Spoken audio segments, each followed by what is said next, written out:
अस्सलाम वालेकुम। रशियन वज़ीर आज़म दी गल सुनो। Xi Jinping is at the center of a major geopolitical question as China deepens its engagement with Gulf nations. A new Saudi-China understanding linked to Mecca has drawn attention in Washington, with analysts asking whether Beijing is gaining greater influence across the region. The bigger story is not simply about one agreement. It is about trade, diplomacy, investment, and the growing relationship between China and Saudi Arabia. Beijing has spent years building stronger economic ties with Gulf countries, while Riyadh has increasingly looked to expand its partnerships beyond traditional allies.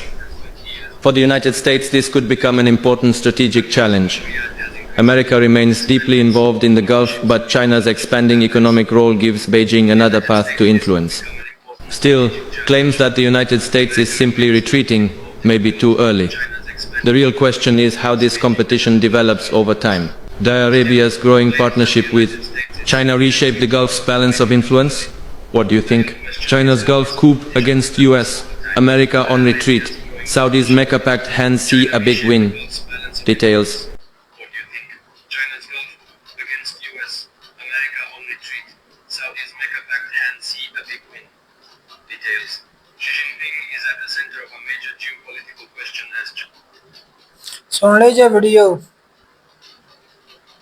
कमेंटा दे विच तुसीं अपनी जड़ी है ना राय का इजहार लाजमी करना है, ठीक है।